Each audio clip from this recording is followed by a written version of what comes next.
physics, man. I told him, get some leverage on it. What's that happening?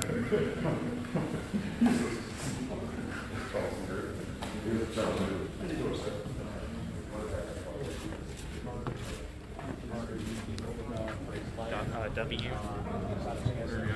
Mentality and racism.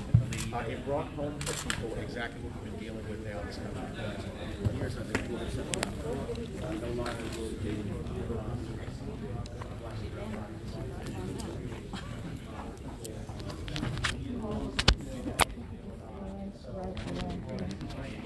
I want you to stand, but I need you kind of socially distanced.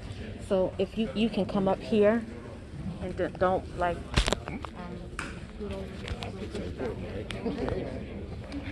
so that he's not blocking. Do you see what I mean? Like stagger a little bit. Officer Jana? We can also have folks on that Side too. Right. I'm missing now.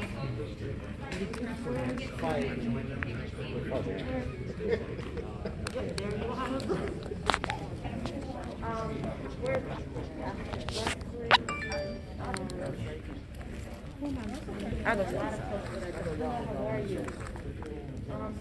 I think we could just use a few more. Could I have, if you could come here, could you stand over here? Let's change numbers.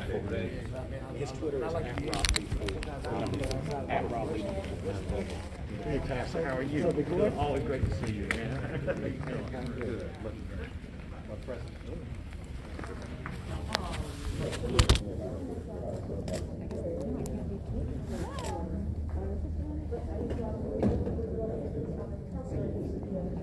You know, since you got a tie on, I'm standing right behind you. I'm here. You get a bigger pass than that people. My church folk, man. Yeah. Not really. Not really. How you doing? Oh, cool.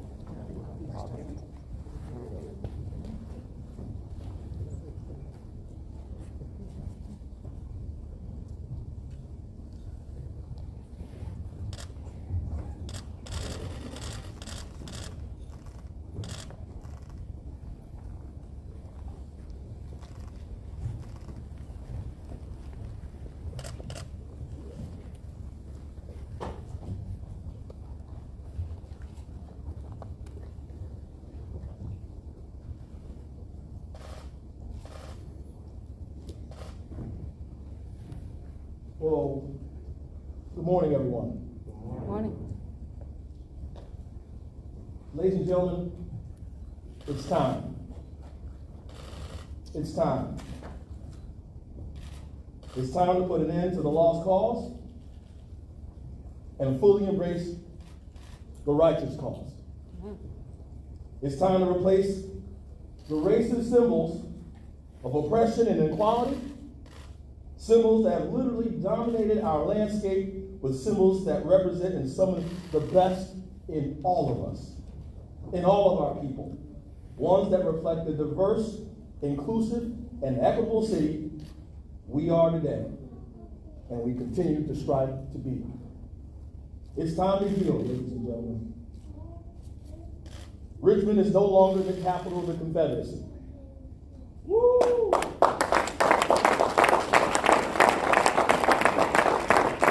It is time to show our community how much love we have here. It's time that we embraced our diversity. It is time that we remove barriers that hinder the dreams of Black children in our community. In the 100+ years since these monuments were erected, we have known better.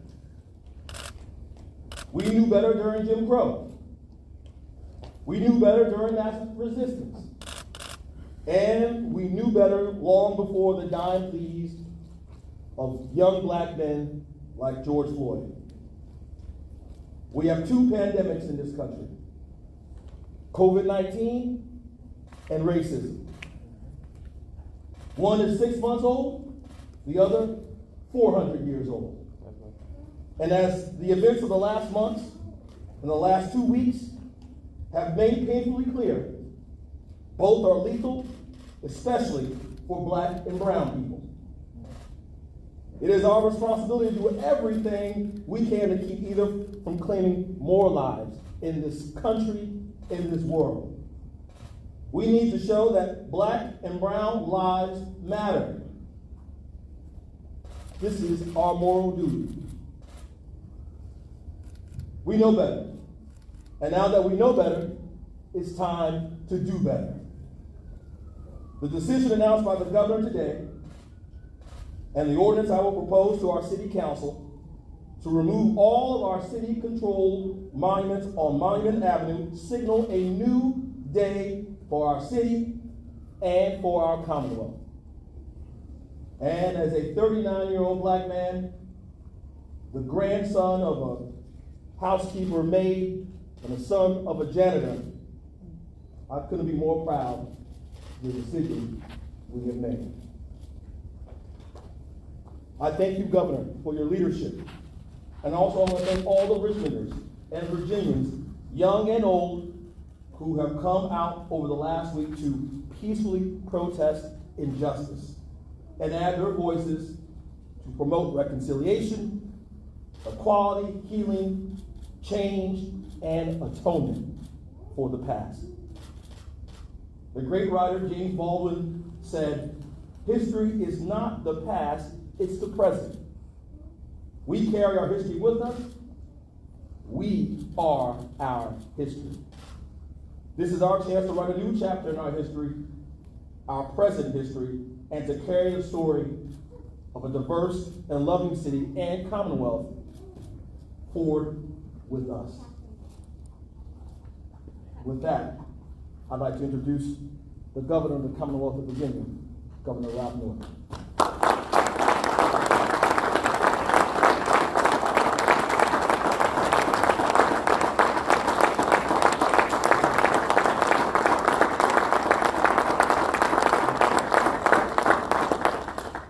Well, first of all, Mayor Stoney, thank you so much for your powerful words. Thank you so much for your leadership during difficult times. And I just want you to know that Pam and I are proud to live in the city of Richmond. So thank you. And good morning to everyone. I want to thank everyone watching from around Virginia and around our great country. And I want to thank the many guests who have joined us as we chart a new course in Virginia's history. Today, we're here to be honest about our past and talk about our future. I'm no historian, but I strongly believe that we have to confront where we've been in order to shape where we're going. And in Virginia, for more than 400 years, we have set high ideals about freedom and equality, but we have fallen short of many of them. Some of America's most hopeful and forward-looking moments happened right here in this Commonwealth and in this capital city of Richmond. When Americans first dreamed of life, liberty, and the pursuit of happiness, they dreamed here in our Commonwealth.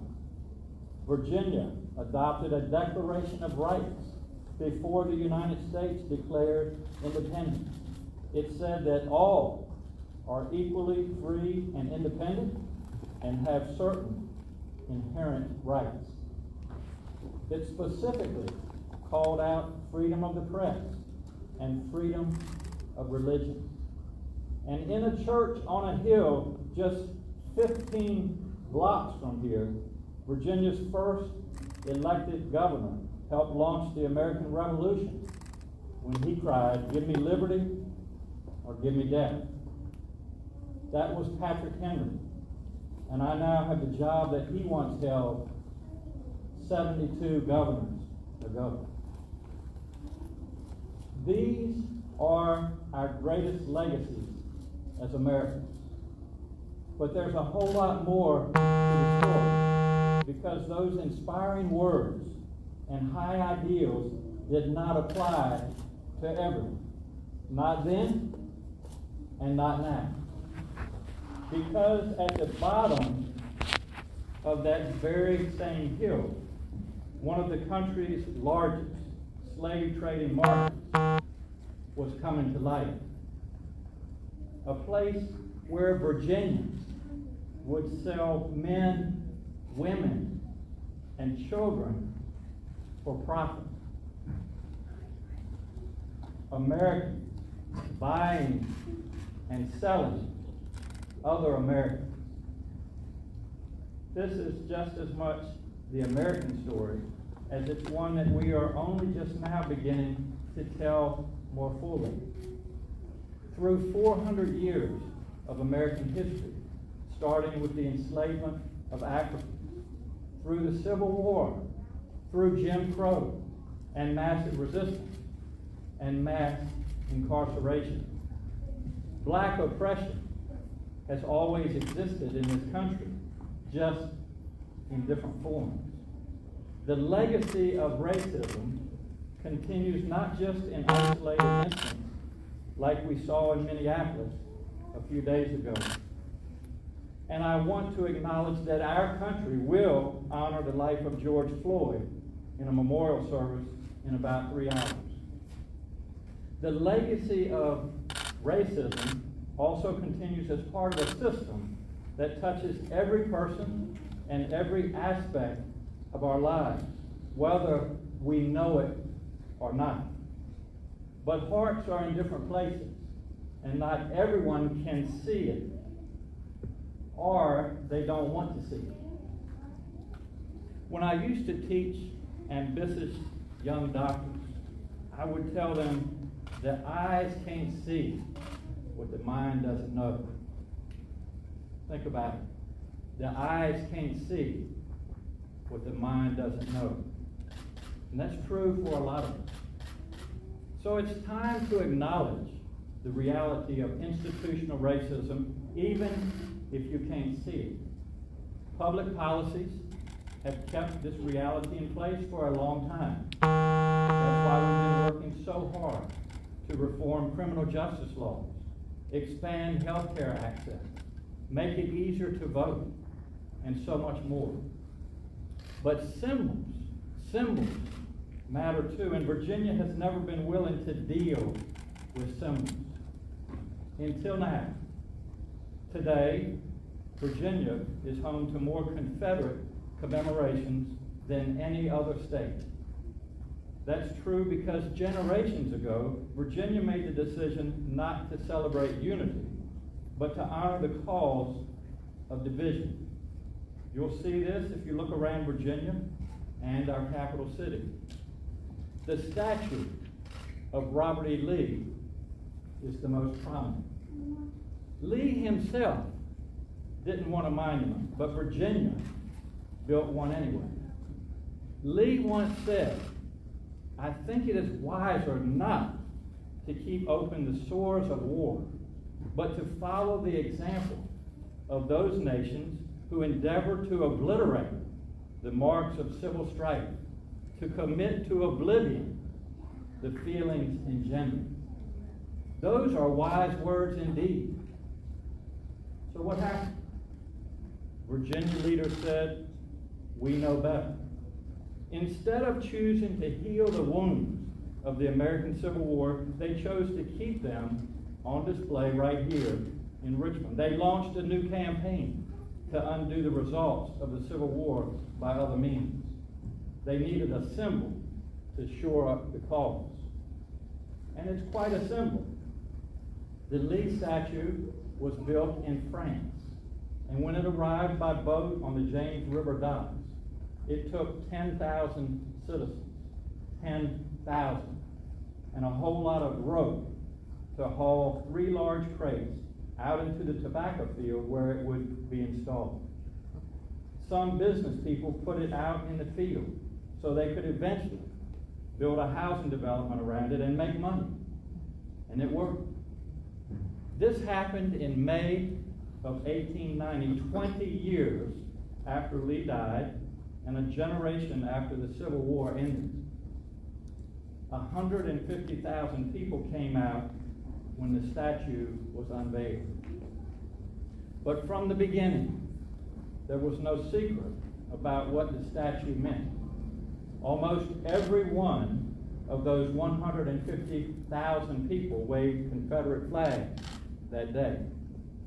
John Mitchell was the editor of the black newspaper, the Richmond Planet at the time. He wrote, "The emblem of the Union had been left behind. A glorification of the lost cause was everywhere." It was a big day, and more big days followed throughout the Old South. And as the statues went up, so did lots of new laws. It was all part of the same campaign. Here's just one example. New laws limited the right to vote. In the years after the Civil War, more than 100,000 African American men were registered to vote in Virginia. But once this campaign took off, that number plummeted by 90% to barely 10,000. And that worked too, because the people who wrote these laws knew what they were doing. They wrote other new laws to say that once a statue goes up, it can never come down. They wanted the statues to remain forever. They needed the statues to stay forever because they helped keep the system in place. And that also worked. Those laws ruled for more than a century. But voting matters, and elections matter, and laws can be changed. And this year, with the help of the General Assembly, we changed them. This year I proposed legislation to let cities and counties decide what to do with monuments in their communities. Take them down.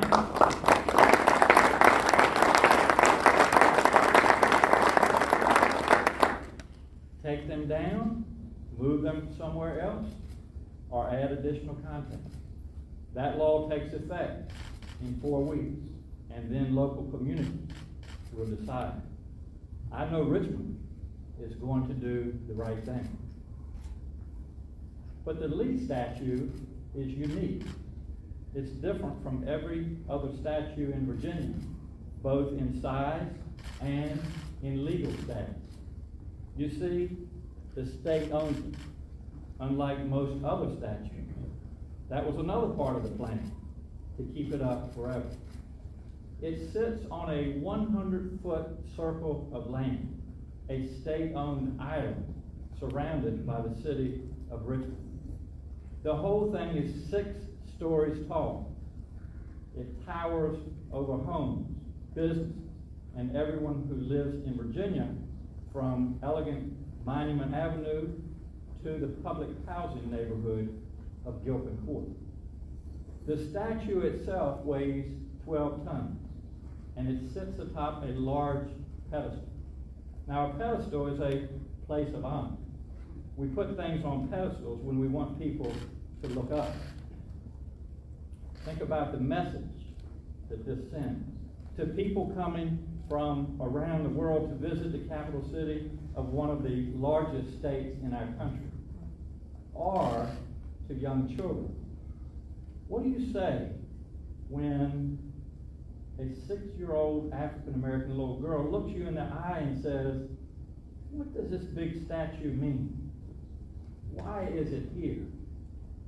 When a young child looks up and sees something that big and prominent, she knows that it must be important. And when it's the biggest thing around, it sends a clear message. This is what we value the most. But that's just not true anymore. You see, in Virginia, we no longer preach a false version of history, one that pretends the Civil War was about state rights and not the evils of slavery. No one believes that any longer. And in 2020, we can no longer honor a system that was based on the buying and selling of enslaved people, not in 2020. So I want us all to tell that little girl the truth. Yes, that statue has been there for a long time, but it was wrong then, and it is wrong now. So so we're taking it down. Now, I know some will protest. Some will say Lee was an honorable man. I know many people will be angry. But my friends, I believe in a Virginia that studies its past in an honest way. I believe that when we learn more, we can do more. And I believe that when we learn more, when we take that honest look at our past, we must do more than just talk about the future. We must take action. So I am directing the Department of General Services to remove the statue of Robert E. Lee as soon as possible.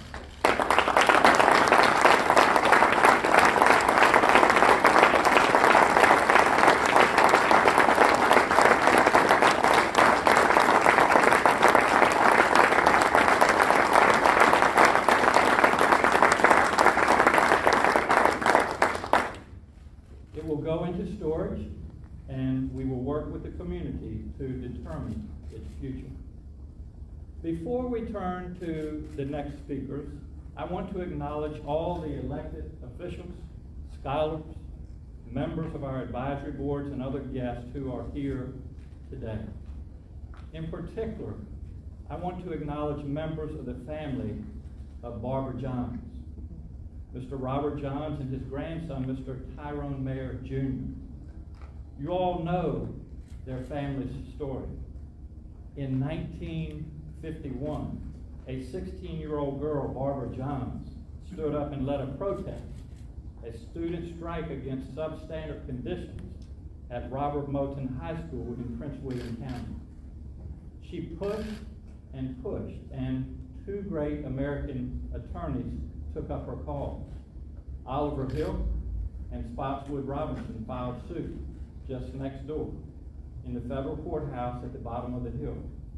That case became Brown versus the Board of Education, and it eventually threw out segregated schools in the United States of America. Right here, it started in Richmond. That is how you make change. You push on the outside, and you push on the inside too. We'll hear in just a moment from a few of the people who are making change happen. My friends, I believe in a Virginia that studies its past in an honest way. I believe in a Virginia that learns lessons from the past. And we all know that our country needs that example right now. America is once again looking to Virginia to lead. But make no mistake, removing a symbol is important, but it's only a step. It doesn't mean problems are solved. There are still monuments of inequities that exist in our Commonwealth and in this country. We still need change in this country. We need healing, most of all. But symbols do matter. My friends, we all know it's time. And history will prove that. Thank you all so much for being a part of this important history today. I would now like to introduce the Reverend Robert W. Lee IV. We've been talking about his great-great-grandfather. Reverend Lee, welcome.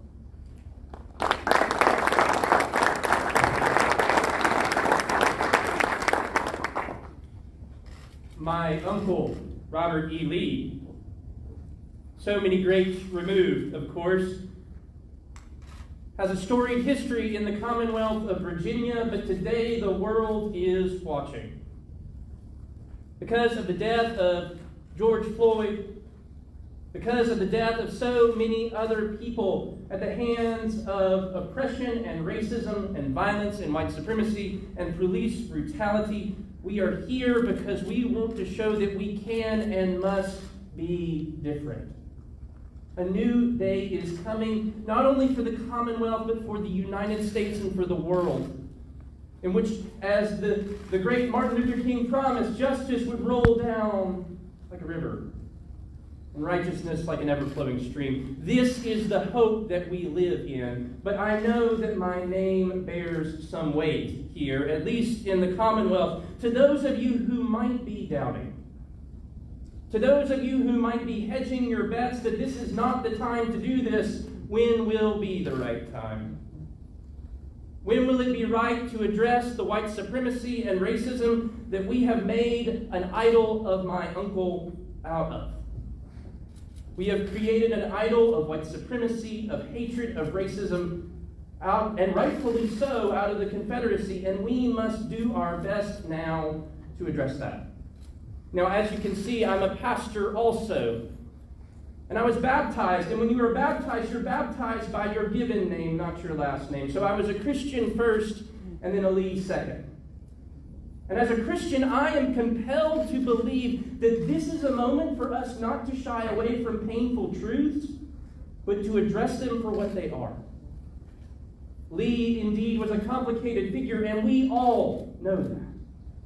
But in his complexities, we see that he was a man of his time who fought to continue the enslavement of black people. And in so doing, set our nation on a course towards destruction.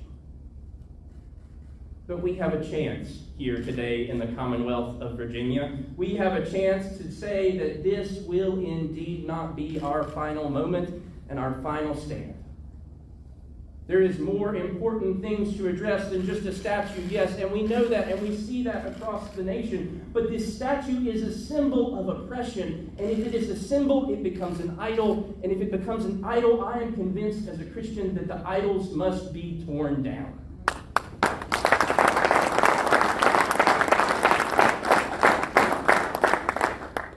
Governor Northam, Lieutenant Governor Fairfax, and all the elected officials, I know that this is just a moment. We go back to work.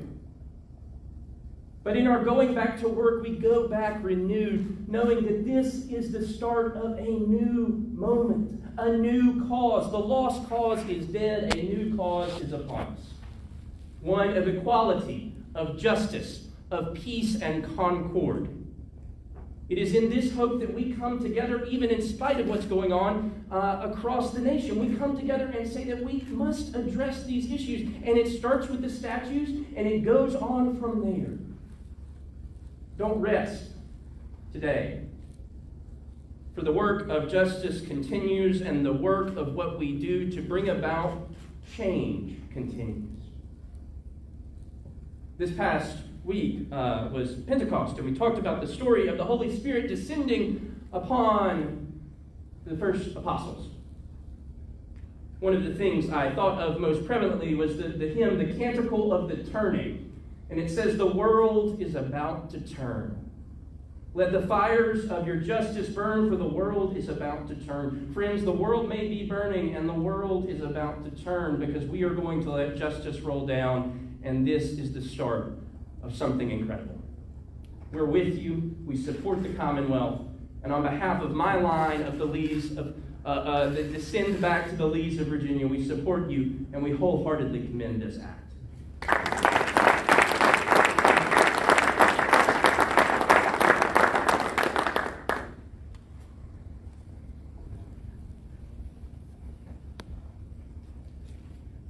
First of all, I would like to thank Governor Northam for having me follow a pastor in my presentation. My name is Robert Johns, and I'm here today with my grandson, Tyrone Mayer Jr. We're here representing the family of Barbara Johns. My sister and my brothers and I are so pleased to learn of the removal of the statue of Robert E. Lee. It is a symbol of hate, bigotry, and division. We are now walking into a new era of acceptance, respect, and inclusion. It is young people, a new generation, that are leading us. And I'm so proud of my daughter, Shawn Nance, and her children, including Tyrone here, get to see this. and all my nieces and nephews as well. Thank you, Governor Northam and the administration for the work that you're doing, for keeping your word, and though we have so much more work to do, this is a great start. Thank you, Dr. Janice Underwood, for you and your staff for the work that you're doing. We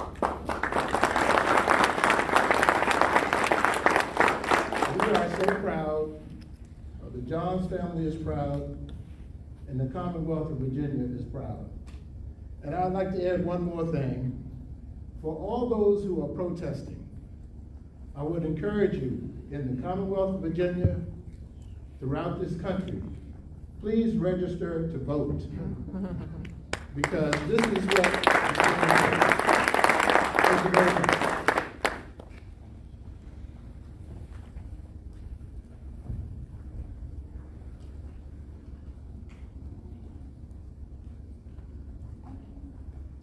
Morning, everyone. Morning.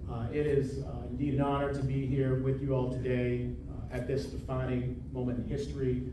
I would like to thank Governor Northam for his courageous leadership at a time when our country needs to be brought together and also be brought forward out of a dark past.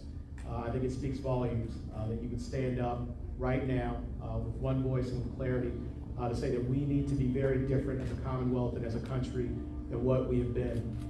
In 2020, this is the first year of the next 400 years in Virginia and in America. And we now get to determine who we are going to be as a people, as a Commonwealth, and as a country.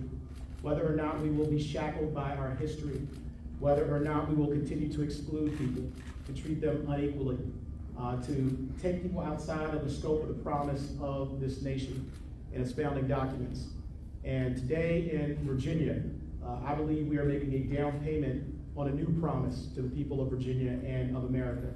Because as the governor mentioned, we have many more Confederate monuments than just the statues that exist here in the city of Richmond and around the Commonwealth of Virginia. Those Confederate monuments include substandard schools the kids are going to, that are dilapidated, that are shrines to an ideology of inferiority of black and brown children. Those Confederate monuments include a broken healthcare system where African Americans and minorities have worse health outcomes. Those Confederate monuments include substandard housing and eviction rates that are incredibly high, destabilizing families and communities. They include a broken criminal justice system where African Americans are overrepresented by 3 and 3.5 times in our prison population. And so today, as we make that down payment, it's with the recognition, Governor Northam eloquently stated, that there is so much more work to be done. And I'm grateful to all the tremendous leaders who have come out here today, who have stood up with moral courage, who have been voices for so many years for change. And today that change is upon us because of the work that so many have done. I see Pastor Wesley in his prophetic voice, and I want to thank him for his extraordinary leadership over many years in calling us to the better angels of our nature. I want to thank my friend Reverend Robert W. Lee IV, who joined me last year in protesting the honoring of Robert E. Lee and Stonewall Jackson in the Senate of Virginia. And I'm proud that with the governor's leadership and our General Assembly working together, we have eliminated Lee Jackson Day here in the Commonwealth of Virginia for the first time in 130 years.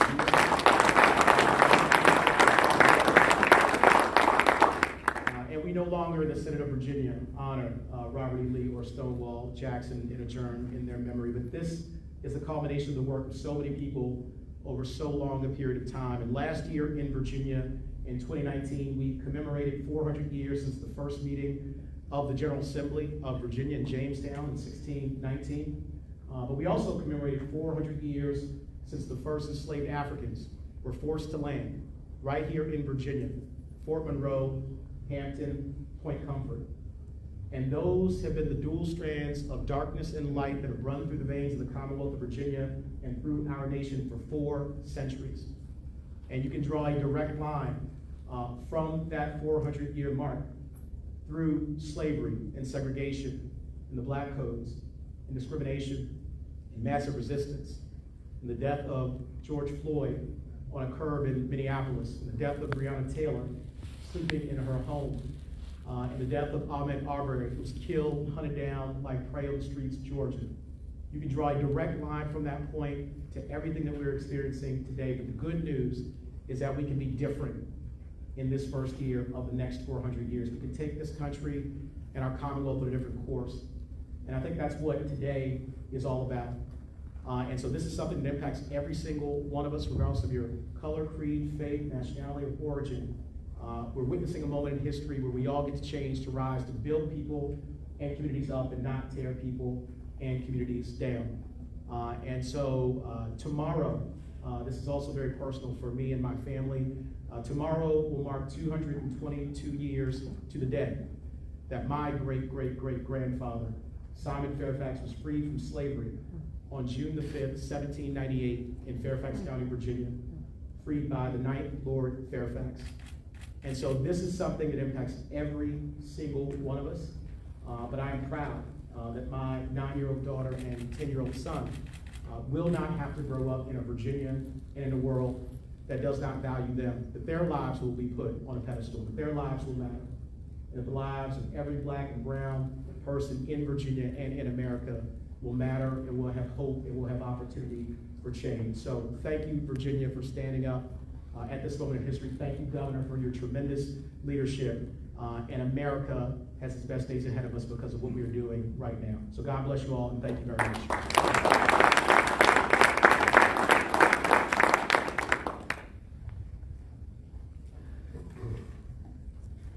Thank you, Governor, for your leadership. These past few days have been hard, and they have been painful. They have forced white Americans to confront the safety and privilege that our skin color affords us, a feeling that black Americans have not had the luxury of knowing. The weight of fear and pain that our society places on the shoulders of black Americans is immoral and unsustainable. In conversations I've had over the past week, I've heard so many times words like tired and exhausted. No one should have to live in the fear that they, their children, or their loved ones could be killed if they do something as simple as go for a walk or run an errand.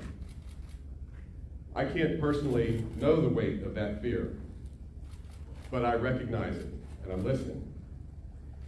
We must dismantle the systemic racism that permeates our communities and build a country that is fair and just and safe for all people. And that includes removing the painful reminders of a racist past that stain our Commonwealth. These grandiose monuments memorializing a racist insurrection do not belong in our public spaces. They do not deserve to stand as a representation of our Commonwealth and our people. The way we tell our history as a people profoundly influences the way that each of us view our role within our society. When people are constantly surrounded by symbols of white supremacy and hate, it introduces and reinforces the false and poisonous notion that there is a hierarchy of races. How do you possibly explain these statues to a black child? What do you tell them about why it's there? You can't. It's indefensible. And how do you tell a black man or a black woman that they're going to get a fair and impartial trial when the entrance to the courthouse is literally blocked by a monument to a movement that sought to keep them enslaved? Virginia has hundreds of public Confederate symbols, including statues, monuments, school names, and until recently, a state holiday. These portrayals of the Confederacy and its leaders as grand, heroic figures distort our understanding of history and glorify the oppression and injustice that these men fought a war over. They were raised as part of a deliberate and intentional effort to intimidate and degrade black Virginians and suppress the growing civil rights movement, and now they must come down as part of a deliberate and intentional effort to heal and move forward together. This is an important step because symbols do matter. But taking this monument down will not stop police abuse, close education or health disparities, or erase the systemic racism that permeates every aspect of our country. There is much, much more to do, that we have to heal the pain that so many Virginians have been feeling for far too long. We have a long road ahead of us, but we cannot allow our fellow Virginians to bear this burden that we have forced them to carry any longer. We need to do the work to make Virginia the open, welcoming, fair, and just place that I know it can be.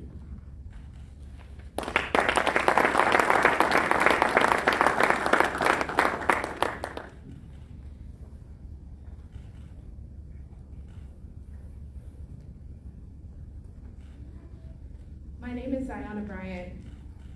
I am a student from Charlottesville, and I wrote the original petition in 2016 to remove the Robert E. Lee statue.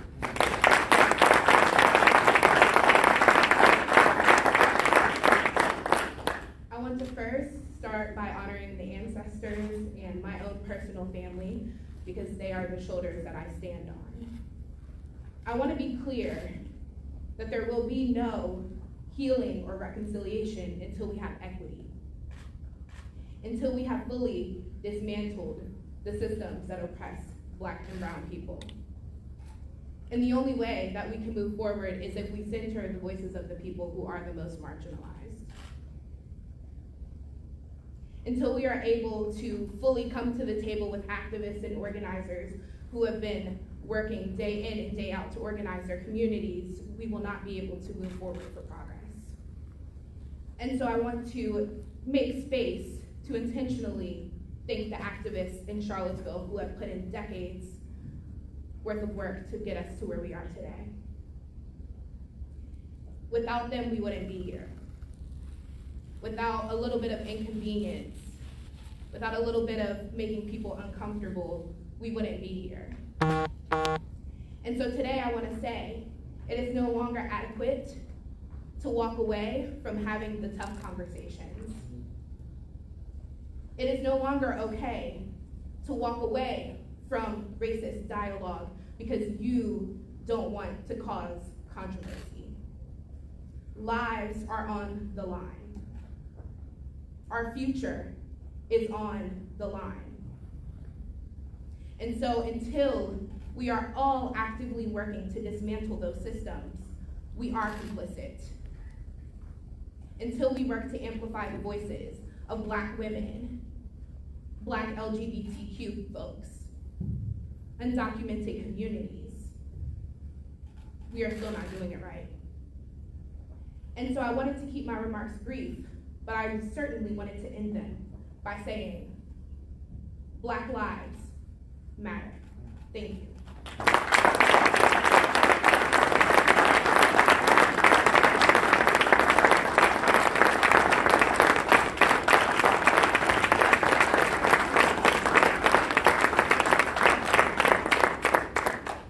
And to all of you that spoke, and to all of you that are here today, just again, thank you so much for being with us. I'll be glad to take some questions. Governor Brian Palmer, writing for the Free Press.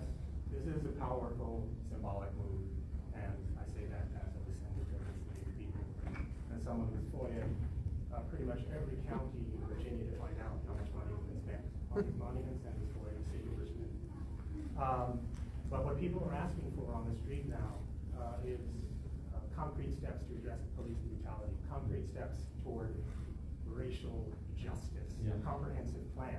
So this is powerfully symbolic, but what are those plans? Statewide Marcus alert, a real look at police brutality. I mean, there's $3.4 million recently invested in putting school resource officers into schools, while Minneapolis is canceling its contract with the police. Yeah. Where are we going here toward those concrete steps toward genuine racial justice? It's a great question, and the question is about what are we doing in Virginia to address police brutality and really prevent what the world witnessed in Minneapolis. And And I think the first step is to realize that we have a problem, and then to have people come together and have a dialogue. When I say people come together, people like myself, police chiefs, legislators, all these types of people, and talk about how we turn what we have experienced, how we turn words into action. And so, I think there's some very concrete steps that we can and plan to take in Virginia. One of those is, and we've been working on for the past year or so, is diversifying our police forces, our staffs. That needs to happen.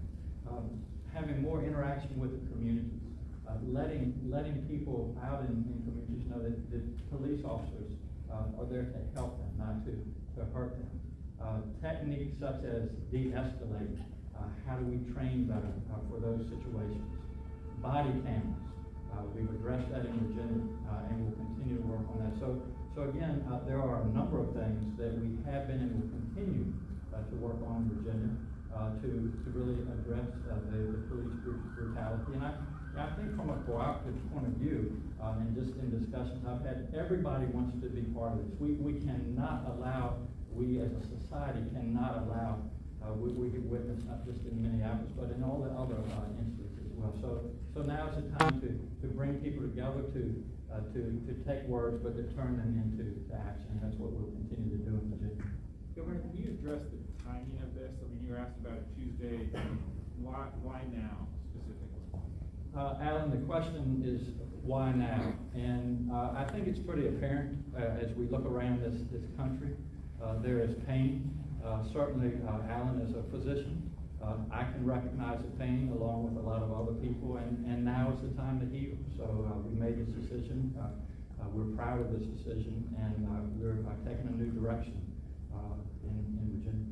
Governor, there's some folks who think that by moving all of these monuments, there will be a great financial loss to the state, up to 10 to 12 billions of dollars. Could you respond to that? And on my sidebar, for those non-people of color or non-African Americans who say this talk of white privilege doesn't exist, can they be convinced? What would you say to convince them? The first question, Andre, was the expense. And while there will be an expense to removing these Confederate monuments, I think there's a much greater expense when we don't welcome people to Virginia, when we aren't inclusive in Virginia. So this is symbolic, but to let people around the world, and especially in this country, know that Virginia is a place of inclusiveness. It's a place of welcoming people. Our doors are open, our lights are on. That's the most important message, and there's no price to that. And so we're certainly more than willing to use the resources that it will take to take these monuments down, and to also have the discussion of what should happen to them as we move forward. Your second question was, what about white oppression? White privilege, thank you. And I think, Andre, the answer to that is about education. It's about telling the truth of 400 years of history here in this country. And while there have been some good things, there are also many things that aren't good. And I think that certainly as I've gone around and listened and learned, and as I said earlier, the more we learn, the more we can do. I encourage all Virginians, white, black, doesn't matter what color they are, I encourage all of them to learn of our history and to learn how hurtful, and listen to people tell their stories of how hurtful these things are. And if we know that history, then we can move forward. So that's what certainly as governor, and I know a lot of the other leaders here, we will do as we move forward. Governor, can you provide more details on what is actually going to be removed from the site, and also what's going to happen to some of the Black Lives Matter and anti-police brutality messages that have been repeating onto the monument? The question is the stepwise fashion, and the first step of removing the monument, the first step is to talk with our contractors and make plans in the coming weeks to remove the actual bronze part of the statue. That will be placed in a warehouse, and then we'll have discussion as far as what to do with the pedestal. Will we put another monument on top of the pedestal? So that discussion will continue as we move forward. And the second part of your question? What is going to be done with some of the messages that are going to be onto it, the Black Lives Matter and anti-police brutality messages? We're in the midst of those discussions. Governor, can you describe the process of making this decision? Was there an image you saw or something someone said to you that made you decide, okay, I've got to go ahead and act? Greg, as I said, as a physician, I can recognize pain. There's tremendous pain. It's been going on for a long time, but it was brought into particular focus in Minneapolis. And then we've seen the protest here in Virginia, not only in Richmond, but in other cities and towns across Virginia. So the pain is real. I recognize that. And so I made the decision, as far as time-wise, this is something we've been working on the legalities of for probably over a year with my lead counsel, but I made the decision Tuesday afternoon just because of what I see. And as I said earlier, it's a time for Virginia, it's time for this country to heal. And when there are symbols of divisiveness, such as these statues are, in order to heal that divisiveness, the statues need to come down. Sam Wire with WSLS in Verona. Do you believe that this will act as a charge to other localities, particularly in central and southwest Virginia, that they should be following suit with what's going to happen here in Richmond? Well, I would encourage not only folks from across Virginia, but across this great country of ours, that we have 400 years of history behind us. And as our Lieutenant Governor eloquently said, it's time to chart a new course of history, not only for Virginia, not only for this country. And if one really wants to understand that history, we need to go back and really look at the evolution of black oppression that started with slavery in this country. And I think a lot of people say, well, slavery is behind us, so black oppression is behind us. But then we had Jim Crow era, and then we had massive resistance, and then mass incarceration, and now we have videos and pictures of brutality like we saw in Minneapolis. So black oppression is still with us. And so the more that we can all understand that history, the better we can move forward. I want to thank you all again for being part of this historical day. And as we have said, we have lived in Virginia, we've lived in this country with 400 years of history, and today is an opportunity for us all to chart a new course. And it starts with removing these symbols. It starts with a further addressing the monuments of inequity that we have talked about. And it starts with all of us together in a peaceful and a civil way, making sure that this country, this Commonwealth of Virginia, is a place where we welcome people, where our lights are on, our doors are open, where we are inclusive to all people. So thank you all for being Just part a of follow-up, us today. Governor, And we will look forward to seeing just you a soon. follow-up, Thank you. Governor, to the question that I asked.